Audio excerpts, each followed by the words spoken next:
Okay बच्चा party, we will be revising physics portion today, और इसमें जितना भी आपके चैप्टर्स है सभी हम कंसिडर कर रहे हैं, ठीक है। What remains constant in uniform circular motion? Uniform circular motion में क्या चीज कांस्टेंट रहेगी भाई साहब?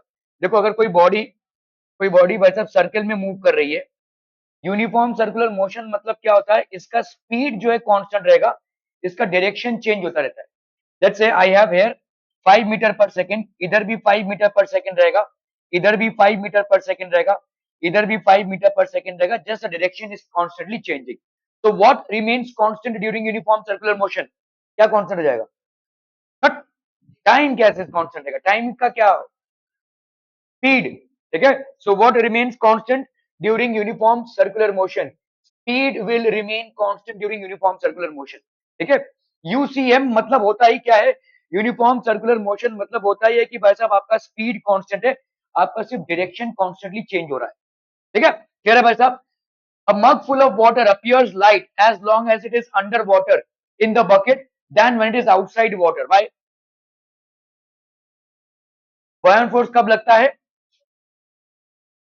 तो आप इसको ऐसे समझो, पता नहीं कितने लोगों ने वैसा कुएं का इस्तेमाल किया रहेगा। आप अगर एक कुएं से बाल्टी भर पानी को निकाल रहे हो, ठीक है, जब तक ये भाई साहब ये पानी इसके अंदर रहेगा तब तक आपको उतना फोर्स नहीं लगाना पड़ेगा। The moment it is out of water you will have to exert a larger force, ठीक है। why will this happen?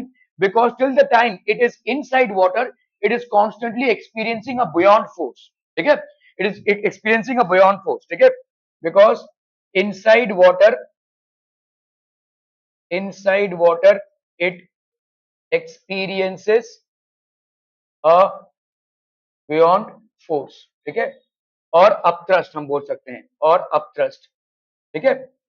Upthrust as long as it is under water, तो अंडर वाटर ये अपथ्रस्ट एक्सपीरियंस करेगा या buoyant force experience करेगा। Are we clear on this one? That is the reason, ठीक है।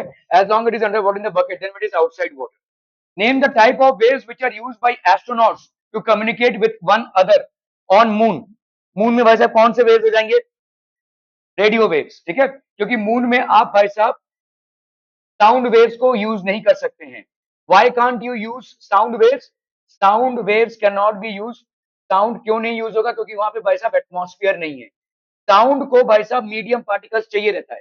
Sound will need medium particles for their propagation, और यहाँ पे भाई साहब एटमॉस्फेयर नहीं है। लेकिन रेडियो वेव्स क्या है? इलेक्ट्रोमैग्नेटिक वेव्स का पार्ट है।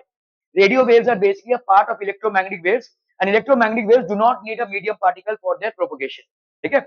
आपके जो इलेक्ट्रोमैग्नेटिक वेव्स होते हैं, ठीक है, they do not need a medium particle. ये आपके भाई साहब मीडियम पार्टिकल नहीं चाहते, they do not require a medium particle for their propagation, ठीक है। They do not need a medium particle for their propagation, and hence we generally talk to each other on space or on moon by means of a radio waves. Define frequency and time period of a wave. भाई साहब क्या हो जाएगा? Frequency बताइए भाई साहब, what is frequency?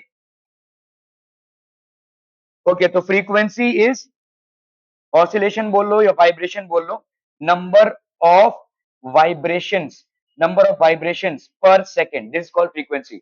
इसका unit क्या हो जाएगा? और हर्ट्ज बोल सकते हैं हम, ठीक है। ओके, टाइम पीरियड भाई साहब क्या हो जाएगा? What is time period? What is time period? Time required to complete one oscillation, time required to complete one oscillation or one vibration, ठीक है, or one vibration. Time required to complete one oscillation or one vibration.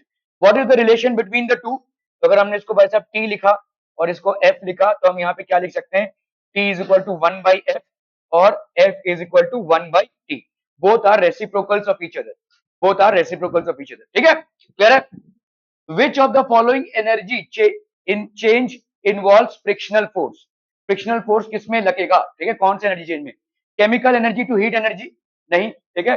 Kinetic energy to heat energy ये होगा भाई साहब। देखो, दो जैसे आप हाथों को भाई साहब मल रहे हैं, तो यहाँ पे क्या हो रहा है? हाथों को मूव कर रहे हैं, तो they have kinetic energy, but friction opposes this motion because of which they become warm after some time, ठीक है।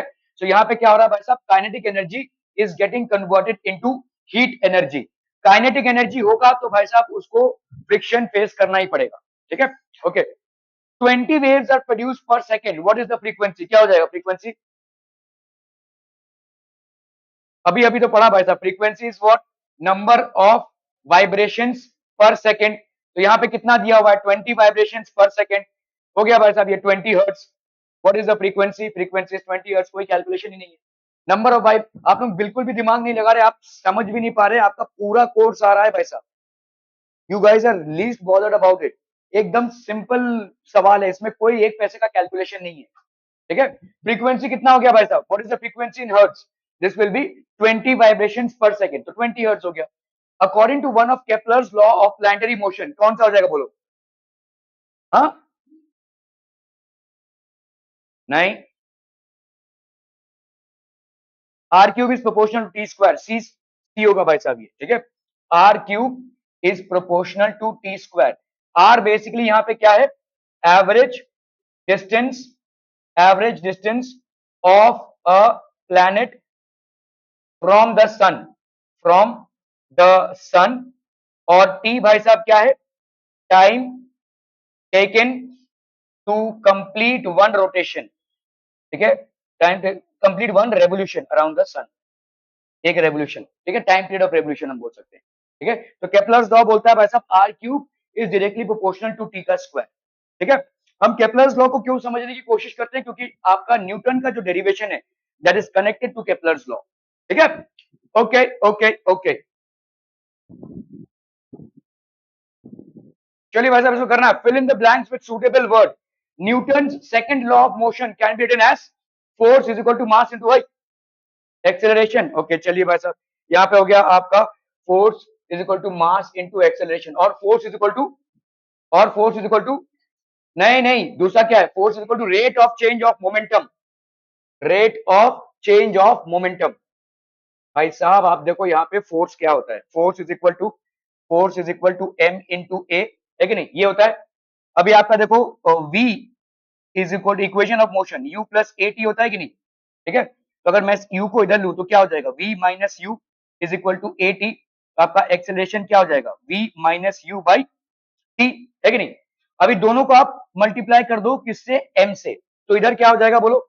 m into v minus you by t is equal to m into a. ये m into ए basically क्या हो गया? Force. और इधर बोलो क्या हो जाएगा? M we minus M you by T. तो आपका ये क्या हो जाएगा बोलो? Final momentum. मोमेंटम मतलब क्या होता है भाई साहब? Mass into velocity. ये हो गया आपका final momentum minus initial momentum upon time taken. ठीक है. तो अपन इसको क्या बोल सकते हैं? Change of momentum. Rate of change of momentum is force. ठीक है. तो rate of change of momentum is force. Force is equal to rate of change of momentum. क्या ये समझ में आ रहा है भाई साहब? और force is equal to mass into acceleration दोनों की तरफ से. ठीक है. Okay. In which medium sound travels faster, air or iron? तो आयरन. ठीक है. In which medium sound travels faster? It will be iron. ठीक है. Fill in the following blanks with a suitable word. To every action there is, so this will be equal and opposite reaction. ठीक है. Define 1 joule of work.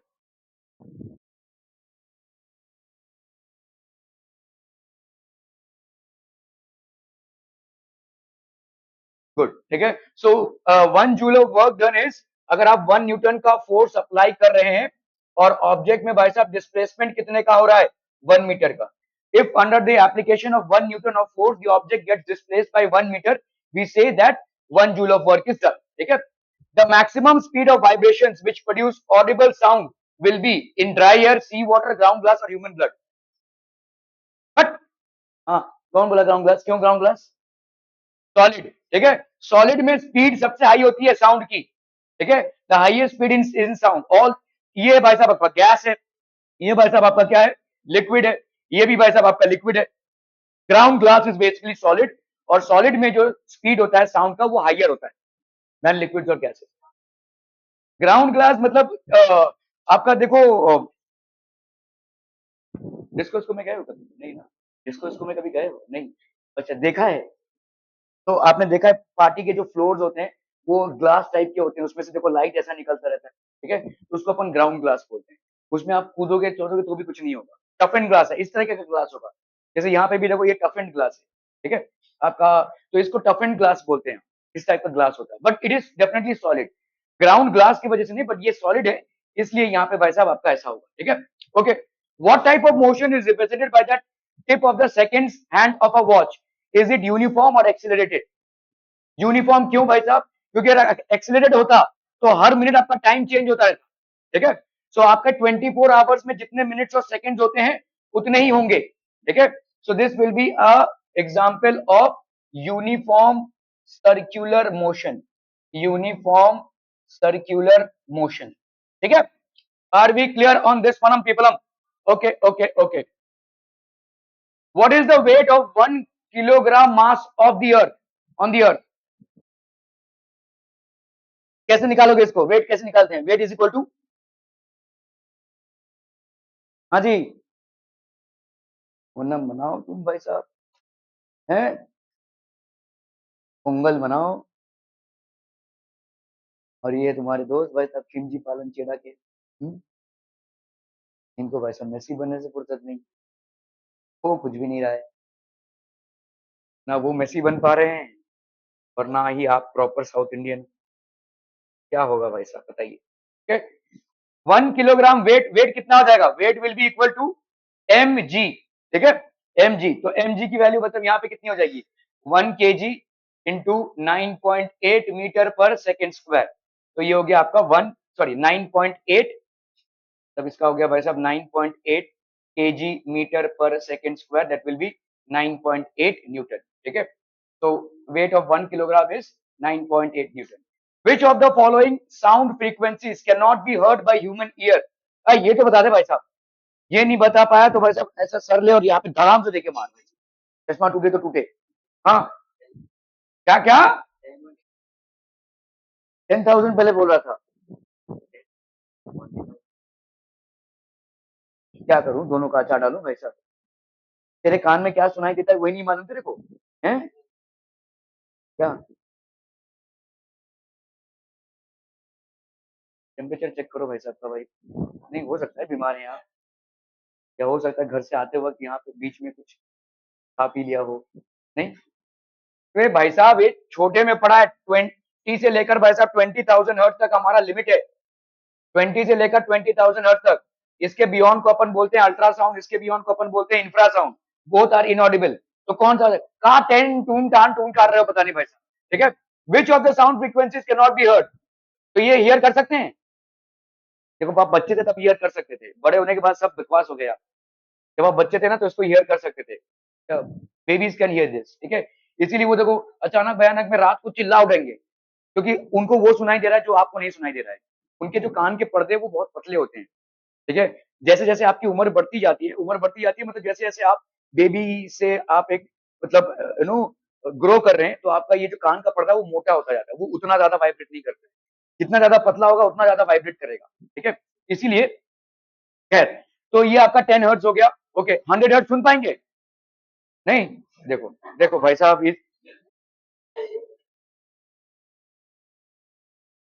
बहुत बड़ा कुछ गड़बड़ है भाई साहब, अभी तो बताया हमने, अब भी बताया, तुमको जरा पास कर दूं, हाँ, ये भी ना सुन पाओगे, बहरे हो? ओके, तो भाई साहब ये हम which of the following features can not be heard, तो ये वाला हम नहीं सुन पाएंगे, ये वाला तो सुन पाएंगे। 10,000 हर्ट्ज ही सुन पाओगे? अच्छा जी। 15 हर्ट्ज सुन पाओगे? अरे देखो देखो भाई साहब, चश्मा ही है कि कुछ और है? कुछ काला काला दिख रहा है क्या? नहीं दिख रहा है? 40,000 हर्ट्ज ये भी सुन पाओगे? नहीं सुन पाओगे? Okay, fill in the following blanks with suitable word. Snowshoes work by spreading out a person's, snowshoes देखा है आपने? अरे बस अब ऐसा वाला होता है, देखो ऐसा, जो लोग स्केटिंग वगैरह करते हैं ना, तो जूता तो भाई साहब इतना का ही होता है, लेकिन ये ऐसा था, ऐसे भाई साहब करते हैं ना, ठीक है। सो ये स्नो शूज ये क्या बढ़ा रहे हैं? दे फुट का एरिया बढ़ा रहे हैं, क्योंकि एरिया अगर बढ़ेगा तो प्रेशर कम हो जाएगा। देखो प्रेशर क्या होता है? प्रेशर होता है आपका फोर्स अपॉन एरिया, ठीक है। आपने एरिया को यहाँ पे क्यों बढ़ा दिया है? ताकि प्रेशर भाई साहब आपका कम हो जाए। क्यों? क्योंकि अगर प्रेशर ज्यादा होगा तो आपका पैर बर्फ के अंदर धंस जाएगा, ठीक है। एरिया ज्यादा हो गया, प्रेशर कम हो गया, अभी आप स्लाइड कर सकते हो, वरना अगर आप ऐसे चलने की कोशिश करोगे तो आपका जैसे रेती में पैर धस जाता है वैसे बर्फ में भी पैर धस जाएगा, ठीक है, क्योंकि वहां पे तो प्रेशर को रिड्यूस करने के लिए हमने क्या किया है, एरिया को बढ़ाया। We have increase the area in order to reduce the pressure. Clear है भाई साहब? Okay, so snow shoes work by spreading out a person's foot. Foot को आपने भाई साहब क्या कर दिया, ये फुट है भाई साहब आपका, ये जूता है, इसका एरिया आपने क्या बढ़ा दिया, over a much bigger area, आपने एरिया को बढ़ा दिया है। आप राजस्थान के हैं भाई साहब, ऊंट देखा है ना, ऊंट, अरे बाप रे, सवारी की है उनकी, उसके पैर देखे, छुए कि नहीं, पैर छुए कि नहीं, नहीं, बहुत बड़े बड़े होते हैं। क्यों होते हैं भाई साहब? अगर आप देखोगे ऊंट के पैर जो होते हैं बहुत बड़े बड़े क्यों होते हैं, क्योंकि वो ज्यादा करके रेगिस्तान में चलते हैं, और रेगिस्तान में चलते हैं तो पैर धस, हमारे पैर जैसे धस जाएंगे, उनके पैर धसेंगे नहीं, क्योंकि उनका एरिया ज्यादा है, ठीक है, they have much larger area of their foot, ठीक है। The increase in area ensures that the pressure gets reduced, and when the pressure gets reduced it's easier to work. हाँ बोलो भाई साहब, अर्ज किया है, हाँ, क्या क्या, spreading out a person foot, weight कहां से स्प्रेड होगा, वेट तो तुम्हारा जो है वही रहेगा ना भाई। अरे भाई साहब, प्रेशर इज इक्वल टू क्या है, फोर्स अपॉन एरिया, फोर्स क्या है, एम इंटू जी, यही है ना तुम्हारा वेट अपॉन एरिया, ये कहां स्प्रेड हो रहा है, ये तो स्प्रेड नहीं हो रहा है ना, तुम्हारा फुट का एरिया स्प्रेड हो रहा है, क्या बढ़ रहा है, एमजी बढ़ रहा है क्या, एमजी स्प्रेड आउट हो रहा है क्या, वेट का स्प्रेड आउट होना मतलब काट फूट के एरिया बढ़ा दो, किसी इंसान को काट फूट के उसका एरिया बढ़ा दो, this is not, this is foot, आपका भाई साहब फुट जिसमें प्रेशर फील होता है पूरे बॉडी का, उसका एरिया बढ़ रहा है, ठीक है। Okay, name the characteristic of sound which depends upon amplitude, frequency and wave form. Amplitude पे क्या डिपेंड करेगा, लाउडनेस, ठीक है, एम्पलीट्यूड पे डिपेंड करेगा भाई साहब आपका लाउडनेस, फ्रीक्वेंसी पे पिच, फ्रीक्वेंसी पे भाई साहब डिपेंड करेगा आपका पिच, ठीक है, लाउडनेस जैसे मैं अभी बोल रहा हूं, अगर मेरे को चिल्ला के बोलना रहेगा तो मेरा एम्पलीट्यूड बढ़ेगा, ठीक है। फ्रीक्वेंसी जैसे अगर आपने आंख बंद किया रहेगा और किसी लेडीज की आवाज आप सुन रहे हैं या किसी जेंट्स की आवाज आप सुन रहे हैं, बिना देखे भी आप बोल सकते हैं this is a lady who is speaking और this is a gents who is speaking, ठीक है, या किसी बच्चे की आवाज आ रही है, क्योंकि सबकी फ्रीक्वेंसी अलग अलग है, ठीक है, all those are different frequencies, wave form, quality, ठीक है, किस टाइप का भाई साहब क्वालिटी है, ठीक है, जिसको हम टिम्बर भी बोलते हैं। What is the mass of 5 centimetre cubic of cement of density 3000 KG पर मीटर क्यूबिक, हो गया भाई साहब, चलिए 1 2 सेग्रीगेट करके फटाफट से जमा कीजिए, पांडे जी, शाबाश, थैंक यू, ठीक है। ओके, यहाँ पे भाई साहब मास कितना हो जाएगा, mass is equal to density into volume, density भाई साहब आपकी कितनी है 3000 केजी पर मीटर क्यूबिक, इंटू वॉल्यूम भाई साहब 5 मीटर क्यूबिक, कैंसल हम तो कितना हो जाएगा भाई साहब ये 15,000 केजी, ठीक है, this will B how much हम पीपल हम, this will B 15,000 KG. If ringing a bicycle bell is held tightly by hand, it stops producing sound. Cycle है कि फिर से चोरी हो गई, है फिर से चोरी हो गई, बिल्डिंग से, मतलब उधर वाले बिल्डिंग से कि इधर इसकी बिल्डिंग से, वहां से भी चोरी हो गई, चोर तेरे को फॉलो कर रहा है भाई साहब, जहां जहां जहां जहां जहां जाएगा मेरा साया तेरे साथ होगा, भाई वो गाना सुना है कि नहीं आपने, हो गया, कौन बाकी है, क्या जल्दी से फटाफट, प्रसन्ना,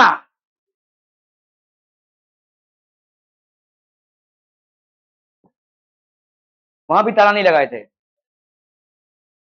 घर में भी ताला मत लगाया करो ना भाई साहब, हाँ,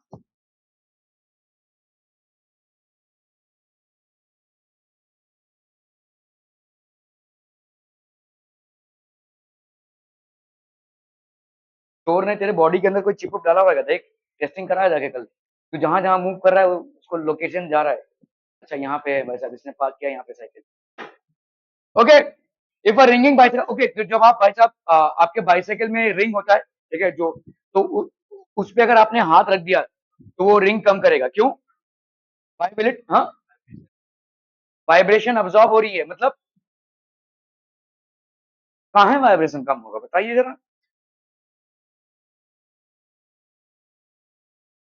तो आप बेसिकली वाइब्रेशन को रेस्ट्रिक्ट कर रहे हैं, आप डैम्पिंग कर रहे हैं उसको, इसको डैम्पिंग ऑफ ऑसिलेशन बोलते हैं, तो मतलब ये ऑसिलेट कर रहा है फ्रीली, अगर मैं यहाँ पे हाथ रख दूं तो ऑसिलेट फ्रीली नहीं कर पाए, इसको अपन बोलते हैं डैम्पिंग, ठीक है, तो this is known as dampening, ठीक है, dampening of dampening of vibration. तो आप जब रिंग दबा रहे हो उसके ऊपर अपना हाथ रख दिया तो उसको आप वाइब्रेट नहीं करने दे रहे। दिस इज कॉल्ड डैम्पनिंग, जिसकी वजह से साउंड की क्वालिटी में फर्क आ जाएगा, साउंड उतनी दूर तक सुनाई नहीं देगा। ठीक है, is tightly held by hand, it stops producing sound. Explain why the tip of a swing needle is sharp. ये शार्प क्यों है भाई साहब? हाँ,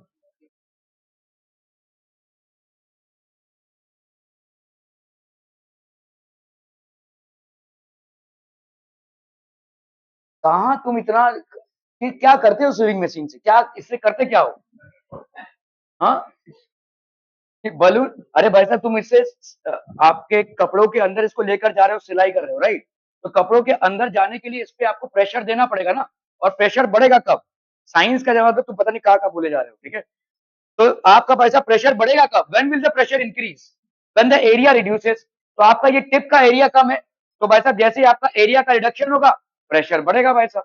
ठीक है, and this will enable you to knit और बेसिकली डू द स्विमिंग, जिस पर्पस के लिए आपने उसको भाई साहब खरीदा है। ठीक है, क्लियर है? So a smaller area of the needle basically ensures that the pressure increases. ठीक है, आपका प्रेशर इंक्रीज होता हो, ये आपका इंक्रीज करेगा। चाचू, ओ चाचू, शाबाश, एकदम स्मार्ट हो रहे। Okay, the smaller area of the needle ensures that it can be needed. ठीक है, क्लियर है? प्रेशर बढ़ेगा। साथ सप्लीमेंट लेंगे, पता नहीं क्या करेंगे सप्लीमेंट का। वहां पे था कि सब चबा गए लोग।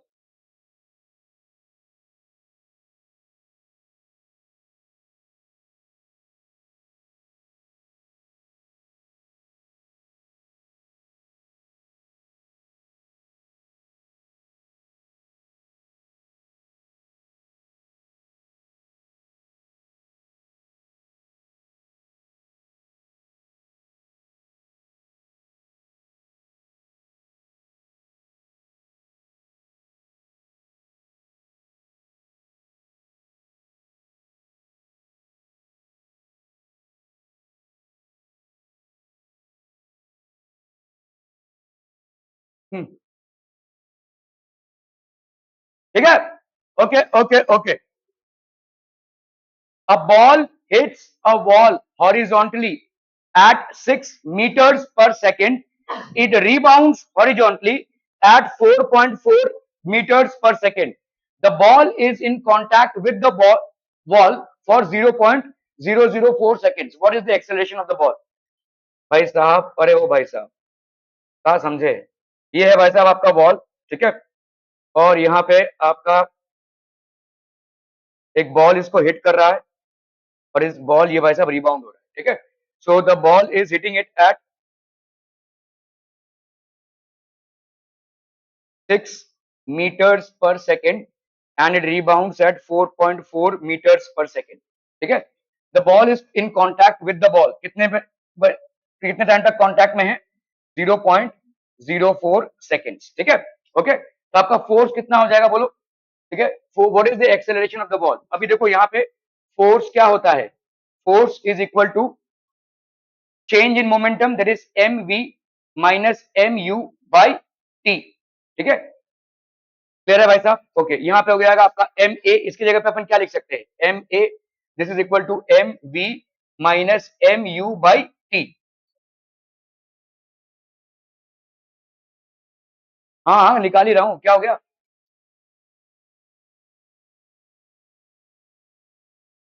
मास नहीं दिया हुआ है, अरे बाबा देख तो लो पहले। तो यहाँ पे क्या है? This is equal to this. ठीक है, अगर आपने इस पूरे इक्वेशन को डिवाइड कर दिया भाई साहब एम से, या अगर आपने मास को यहाँ पे कॉमन निकाला, इन दोनों में से आपने मास को कॉमन निकाल लिया, M we minus you by T, तो आपका एम और एम भाई साहब कैंसिल हो गया, तो a is equal to v minus you by t. आप यहाँ पे इस कॉन्सेप्ट से क्यों चल रहे हैं? आप सीधा सीधा a is equal to v minus you by t भी लिख सकते थे, but the reason why you are doing this is because you are applying Newton second law of motion. आप न्यूटन का सेकंड लॉ ऑफ मोशन यहाँ पे apply कर रहे हैं, you are actually applying what? Newton second law of motion. ठीक है,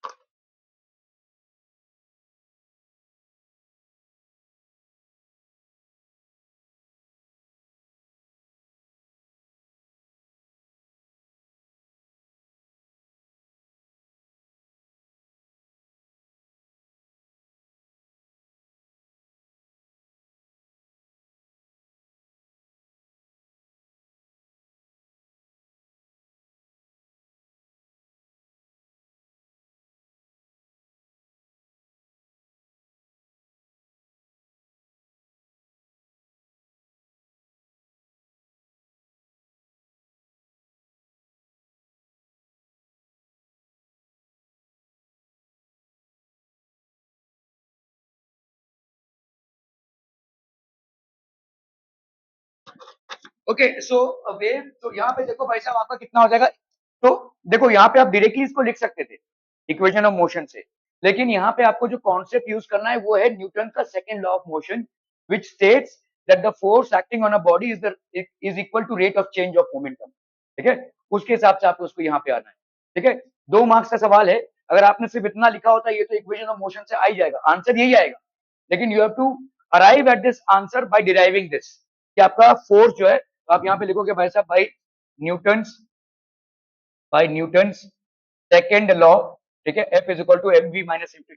okay, अभी कर लो भाई साहब, A is equal to V, V की वैल्यू कितनी हो गई 4.4। ठीक है, देखो यहाँ पे ध्यान से देखो, अगर आपने इसको पॉजिटिव लिया है तो इसको आपको नेगेटिव लेना पड़ेगा, या अगर आपने इसको नेगेटिव लिया तो इसको पॉजिटिव लेना पड़ेगा। ठीक है, क्लियर है, क्योंकि आपका वेलोसिटी का डायरेक्शन चेंज हो रहा है। ठीक है, एक अगर आप पॉजिटिव ले रहे हो तो दूसरा वाला आपका नेगेटिव होगा। तो अगर मैंने 4.4 को पॉजिटिव लिया तो आपका 6 क्या होगा नेगेटिव, तो माइनस माइनस 6 ऐसा होगा भाई साहब।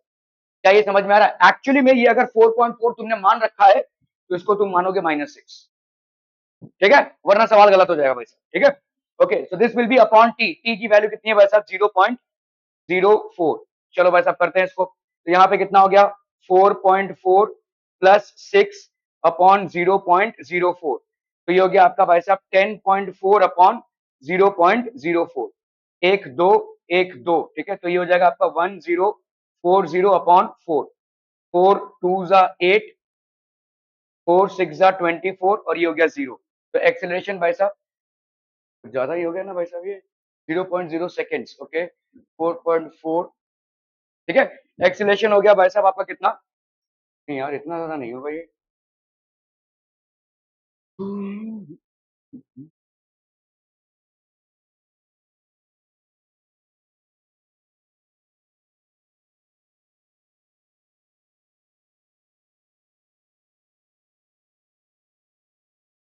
हम्म, 260 बहुत ज्यादा हो गया भाई साहब।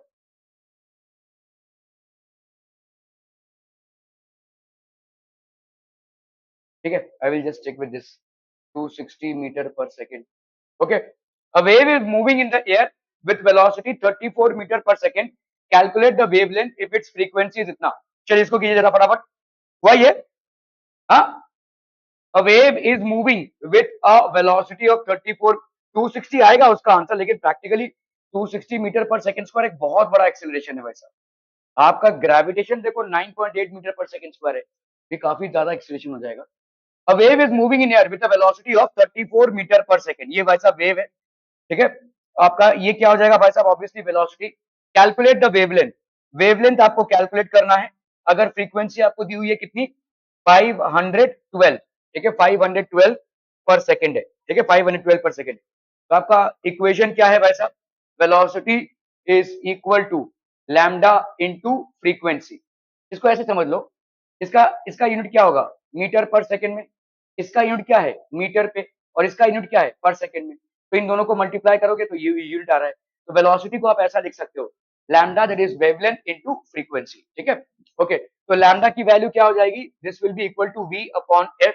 वी की वैल्यू यहाँ पे कितनी है भाई साहब 34, और फ्रीक्वेंसी की वैल्यू है 514, 512 है ना, 512 कितना आ जाएगा भाई साहब यहाँ पे 217 जा, 225 जा 50, 2 6 जा 12। ठीक है, जाएगा क्या भाई साहब, ये नहीं जाएगा 17 करके देखते हैं भाई साहब, 256, 17 1 जा 17,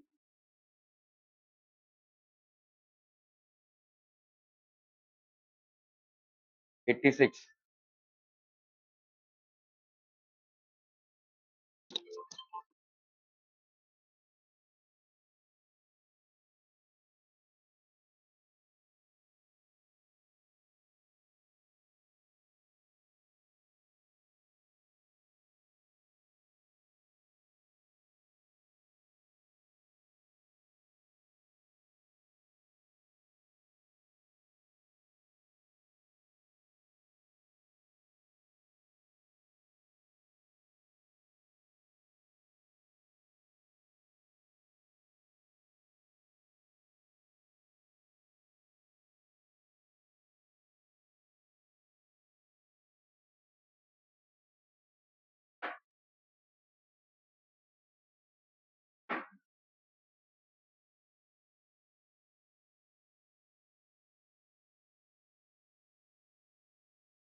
नहीं जा रहा भाई साहब, ये तो जो भी है इसको, हाँ ठीक, 0.06 मीटर आ जाएगा, ये हो जाएगा इसका वेवलेंथ, ठीक है। A moving bicycle comes to rest after some time if we stop pedalling, but Newton's first law of motion says that a moving body should continue to move forever, ठीक है, unless some external force acting on it. How do you explain the bicycle case? Bicycle, हाँ, it stops due to friction, ठीक है। तो Newton का law क्या बोलता है, इनर्शिया का लॉ क्या बोलता है, a body at rest continues to be in a state of rest until unless an external force is applied. A body in motion continues to be in motion until unless an external force is applied. तो यहाँ पे ये motion में क्यों नहीं रह पा रहा है, ठीक है, इट कम्स टू रेस्ट, ठीक है, it comes to rest, the bicycle comes to rest due to opposing force of friction, due to opposing force of friction, ठीक है, क्लियर है। if the speed of a body is half, what will be the change in its kinetic energy? तो speed की, body की speed है भाई साहब v, अभी हो गया भाई साहब क्या, v बाई 2, तो काइनेटिक एनर्जी कितनी हो जाएगी, हाफ m v बाई 2 का स्क्वायर। तो पहले काइनेटिक एनर्जी कितनी थी, initial kinetic energy was how much, half m v का स्क्वायर। अभी kinetic energy, final kinetic energy कितना हो जाएगा, हाफ m, तो half m v square by 4, ठीक है। तो काइनेटिक एनर्जी फाइनल हो गई भाई साहब इतनी। अभी अगर अपन देखते हैं kinetic energy final by kinetic energy initial, तो ये कितना हो जाएगा भाई साहब, half M V square by 4 upon half M V square, ये कैंसिल कैंसिल कैंसिल कैंसिल, तो ये कितना आ गया भाई साहब आपका 1/4। तो काइनेटिक एनर्जी जो फाइनल होगा वो क्या हो जाएगा, kinetic energy initial by 4, kinetic energy initial by 4, ठीक है। तो a moving bicycle comes to rest after some time if you stop pedalling it, ठीक है। सो आपका भाई साहब, how do you explain the bicycle case, sorry, what will be the change in its kinetic energy, the kinetic energy will become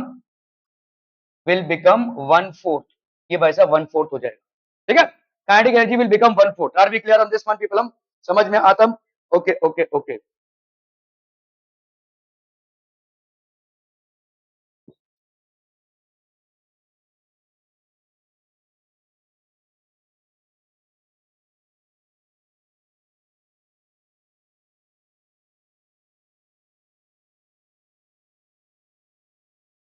चलिए वैसा, but train starting from stationary position and moving with uniform acceleration attains a speed of 36 kilometre per hour in 10 minutes. Find the acceleration, ठीक है, okay. यहाँ पे क्या है, stationery position है, देखो स्टेशनरी पोजीशन मतलब u की वैल्यू कितनी हो जाएगी, 0। Any body which starts from rest will always have its initial velocity as 0 and moving with uniform acceleration, तो let's say uniform acceleration a से मूव कर रहा है, attains a speed of, तो आपका फाइनल स्पीड कितना हो गया, 36 किलोमीटर पर आवर। इसको अगर अपन मीटर पर सेकंड में कन्वर्ट करेंगे तो किससे मल्टीप्लाई करेंगे, 5/18 मीटर पर सेकंड, तो ये हो गया कितना भाई साहब आपका, 10 मीटर पर सेकंड। तो इनिशियल वेलोसिटी हो गई 0, फाइनल वेलोसिटी हो गई 10 मीटर पर सेकंड, ठीक है। और टाइम कितना है, टाइम है आपका भाई साहब 10 मिनट्स, तो इस टाइम को अपन क्या लिख सकते हैं, 10 इंटू 60 सेकेंड्स, तो ये हो गया आपका कितना, 600 सेकेंड्स। फाइंड इट्स एक्सेलरेशन, ठीक है। तो आपका भाई साहब एक्सेलरेशन कितना हो जाएगा, तो आप v is equal to U plus A T कर लो, तो v की जगह पे आपने क्या लिख दिया 10, u की जगह पे 0, a की वैल्यू आपको मालूम नहीं है और t की वैल्यू हो गई 600, तो ये हो जाएगा भाई साहब आपका a into 600 is equal to 10, तो a की वैल्यू कितनी हो जाएगी भाई साहब 10 अपॉन 600, ठीक है। तो ये हो गया भाई साहब a की वैल्यू हो गई 1/60 मीटर पर सेकेंड का square, this is basically acceleration, ठीक है। why do passengers in a bus tend to fall backward when it starts suddenly, ठीक है। तो ये क्यों होता होगा, तो let's say this is basically a बस,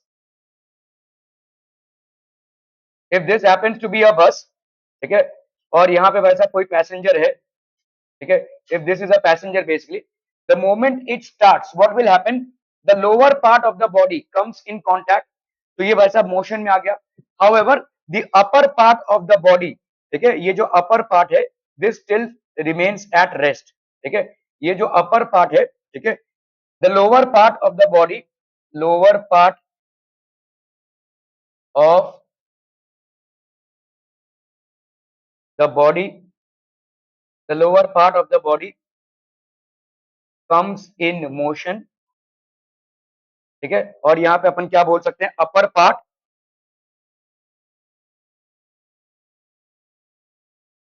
part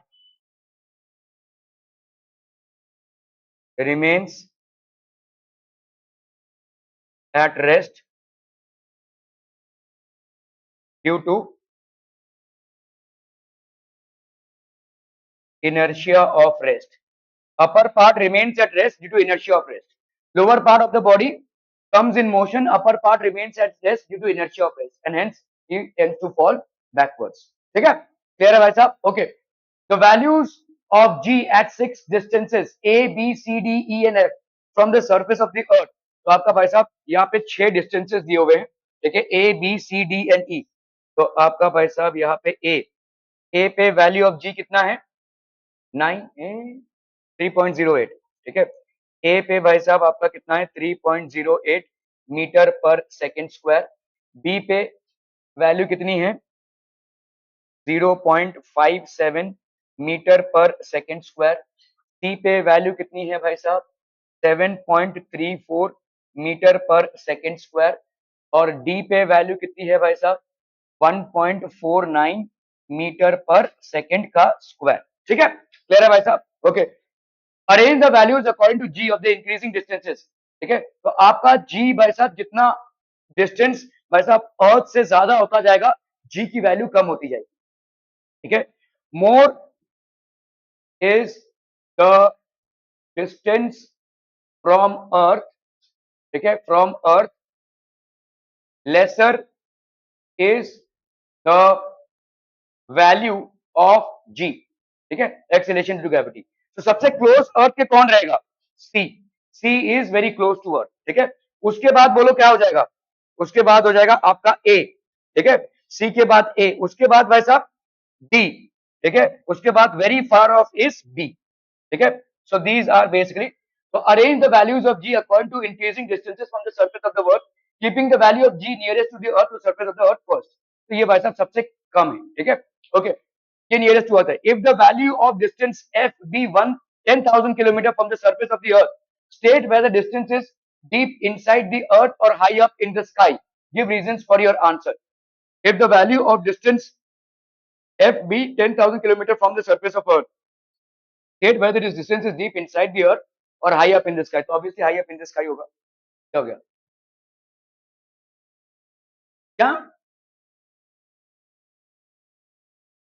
कौन सी ई और एफ, अच्छा A B C D E F है ना, ओके, ई की वैल्यू ले ली है, चलिए भाई साहब कर लेते हैं, ई की वैल्यू क्या है, ई की वैल्यू कितनी हो जाएगी, ई की वैल्यू हो गई भाई साहब आपकी 0.30 मीटर पर सेकेंड स्क्वायर, और एफ की वैल्यू कितनी है भाई साहब, 1.49 मीटर पर सेकेंड स्क्वायर। तो आपका भाई साहब डी और एफ की वैल्यू सेम है ना, तो डी और एफ एक ही जगह पे है, तो this will be D is equal to F, ठीक है। और बोलो भाई साहब ई, ई सबसे कम किसका है, ई का ही है ना, इज इट, ठीक है, तो ये हो जाएगा less than E, A B C D, एक और कोई तो बच गया, डी आया ना, बी और ये, मतलब ये हो जाएगा बी, फिर उसके बाद आ जाएगा ई, ठीक है, क्लियर है, okay. If the value of distance F be 10,000 kilometre, distance F की वैल्यू भाई साहब कितनी है, 10,000 किलोमीटर है, ठीक है, 10,000 किलोमीटर मतलब, तो आप ऑब्वियसली भाई साहब आपका एफ क्या हो जाएगा, एफ ये जो 10,000 किलोमीटर दिया हुआ है, और क्योंकि आपका भाई साहब ये रिड्यूस हो गया है, तो 10,000 किलोमीटर, ठीक है, कहां पे होगा ये, high up in the sky, high up in the sky, ठीक है, क्लियर है भाई साहब, ओके ओके ओके। वैसे भी इनसाइड द अर्थ नहीं हो सकता, क्यों, हाँ जीरो होती है ग्रेविटी, लेकिन इनसाइड द अर्थ भी अगर आप जाएंगे तो ग्रेविटी ड्रॉप होगी, तो उसको इनसाइड द अर्थ क्यों नहीं ले रहे, क्योंकि अर्थ का रेडियस ही होता है आपका 6,400 किलोमीटर, ये भाई साहब अर्थ का रेडियस है, और आप 10,000 किलोमीटर की बात कर रहे हैं, तो अर्थ के अंदर आ ही नहीं सकता वो, समझ में आ रहा है। जब आप अर्थ के अंदर आते हैं तो भी ग्रेविटी आपकी डिप होती जाती है और फाइनली ग्रेविटी जो है वो जीरो हो जाएगी, ठीक है। लेकिन अगर आप देखोगे तो यहाँ पे 6400 किलोमीटर तो उसका रेडियस है, कितना ही अंदर जाओगे आप, 10,000 किलोमीटर आप बोल रहे हैं, 10,000 किलोमीटर वो ऊपर ही हो सकता है, नहीं अंदर नहीं हो सकता, ठीक है। A bus X travels a distance of 360 kilometers in 5 hours, ठीक है। Whereas bus Y travels a distance which travels faster, तो आपका भाई साहब X travels how much 360 kilometers in 5 hours, तो ये हो गया भाई साहब किलोमीटर्स इन 5 आवर्स, किलोमीटर पर आवर, 5 7 जा 35, 5 2 जा 10, तो x की वैल्यू भाई साहब कितनी हो गई 72 किलोमीटर पर आवर। अब बस y travels a distance of 476 kilometre in 7 hours, kilometre per hour, ठीक है। 7 5 जा 35, 7 6 जा 42, 42, 72 7 8 जा 56, y की वैल्यू कितनी हो गई 68 किलोमीटर पर आवर। तो कौन सा भाई साहब ट्रैवल फास्टर कर रहा है, तो x definitely is travelling faster than y, ठीक है, x is travelling faster than y, okay. इसको करके आएंगे भाई साहब पूरा का पूरा, मुझे कल चाहिए ये, ठीक है, परसों या उसके बाद वाले दिन आपका पूरा फिजिक्स का टेस्ट हो जाएगा, okay. Thank you so much for your, हो गया भाई साहब।